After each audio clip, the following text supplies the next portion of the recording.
Good morning. Every time I come on, it bings. I get an email right at 9 o'clock. I'm gonna have to give myself just a minute afterwards because my emails come in and it bings. I don't know if you guys can hear that or not. Alrighty, how are you this morning? It's Friday. I hope you had a great week. I had a good one. It was very busy, full of lots of work that I needed to do after being in Utah all last week. I had a lot of things on my to-do list to do for my business, so that kept me pretty busy. So it is Friday, July 29th, and today's scripture verse is Exodus 14:14. So let's go over and see what I did yesterday. I put it in the group. What I did was I had showed you that I was going to use this piece of scripture, and I said I was going to just try to write it. Well, I couldn't get it to look right. My writing is just not very good. So I did what I usually do, and I colored on the back, and I put it down on the paper, and then I just copied over top of it. I traced over top of it, and that gave me my outline so that I could actually just write the words into. Also, correction tape is my best friend. So I don't know if any of you ever make mistakes in your journal and you start getting all upset because it just doesn't look the way that you think you wanted it to look. Well, don't panic, guys, when that happens. It really, it's so easy to cover up, and I just use correction tape whenever I make a mistake in my journals. I just, like I did right here on the eye. See, you can barely see it, but I covered that all up. So definitely just use correction tape. You can have that available, and that works great.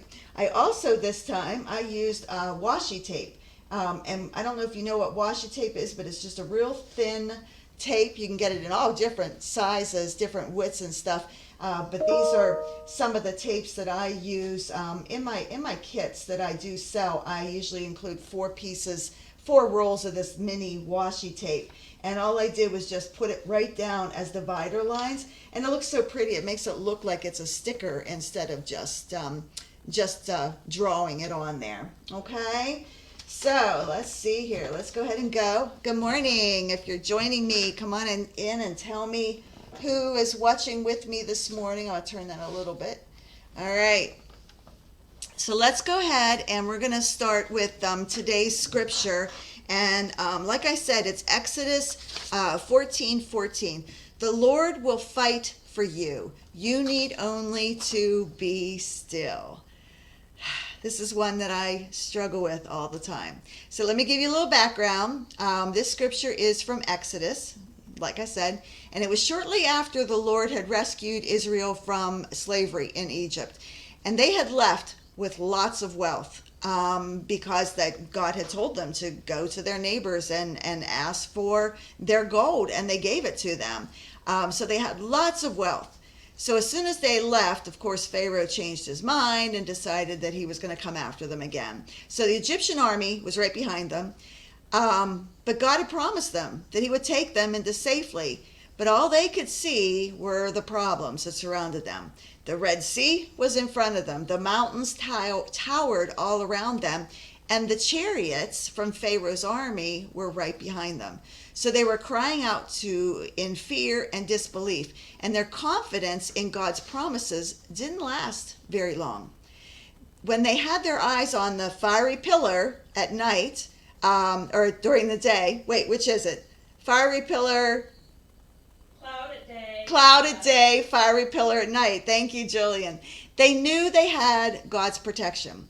But as soon as they took their eyes off him, all they could see was that surging water in front of them, the mountains, and the enemy closer behind them. So Moses told them, do not be afraid. Stand still and watch. The Lord will rescue you. The Lord will fight for you if you just keep silent. Yep, God told the people to shut their mouths. So how many times have we read the Bible and we felt confident in the Lord's faithfulness and trust that he'll fight for you and deliver you from your enemies? And then we walk away and we take our eyes off him and his word, and we start facing life's challenges, and we start to get scared. We start saying things we don't mean, thinking things we don't feel. And when that happens, we need to just be silent. Don't give in to those negative words and the doubts and the grumblings that you might be tempted to say. There's always those people that add nothing to a situation but negativity and pessimism with useless comments. We all know them. Don't be that person. That talk just brings everybody down. It's like a vacuum that sucks out our faith. And God says, don't be that person. Negative talk has a way of clouding your reality, and it gives Satan a stronghold into your life. So what should you do is pray. You need to speak to God with your words. Speak from your heart, not from fear. Affirm your trust in God to fight for you. It takes courage, and it's way harder than complaining and feeling sorry for ourselves. But instead of highlighting what the enemy is doing, proclaim who God is and what he'll do for you. So if you're facing something right now, you need to remember that Jesus will fight for you. But what do we need to do? We need to be still, and we need to be silent. And that's not easy. And that's why we need to keep praying. All right? Okay, so let's see here. What do I want to do today for my journal page? I was looking at this, and I really am struggling with what I want to do in today's image. Let's see here. Whoops, nope, that's the wrong one. Let's do share. So there's some that say, be still, the Lord will fight for you, and you only have to be silent. This is a pretty one, the Lord will fight for you. Here's one showing fighting. These are pretty ones. I always like things with flowers. I think they're really pretty. That would be really pretty to just copy and glue right into my journal with all those pretty flowers. I might do that.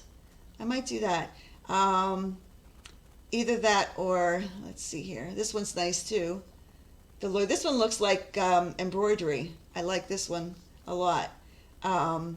Here's another really neat one. These are really neat ideas, guys, that you can always, copy and put in your journal. If you're not using these for selling them or something like that, it's totally fine. I looked it up.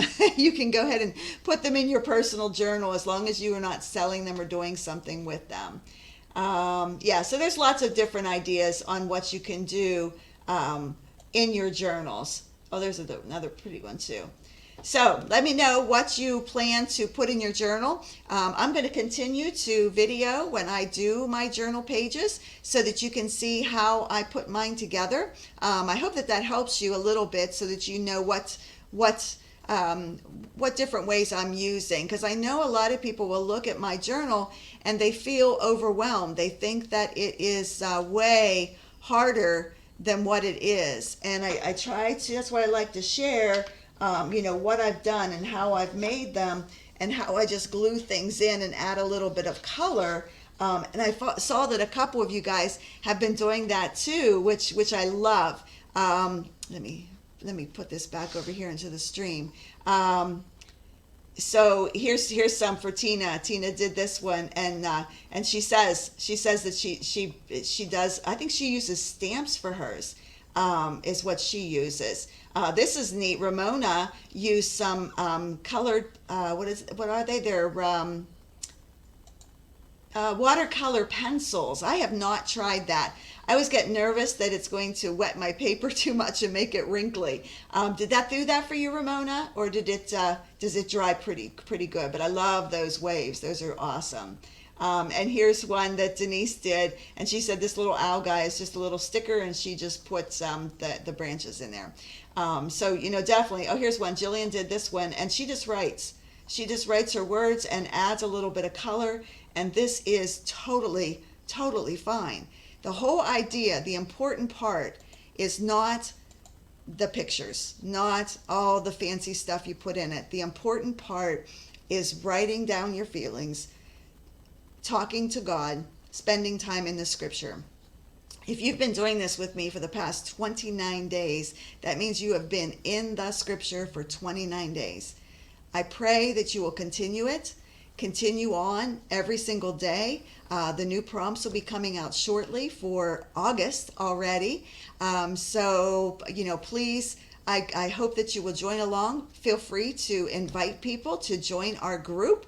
I do not add them until they say they want added. So they've got to acknowledge that they want added before I'll actually add them in. So I know there's a couple people that have invited a whole bunch of people, but they have not responded. So if you have somebody that you are interested in inviting and you feel that they would benefit from this, send them a little message and tell them about the group so that they can request, and they have to say that they agree to the group rules, and then I'll let them in. Okay?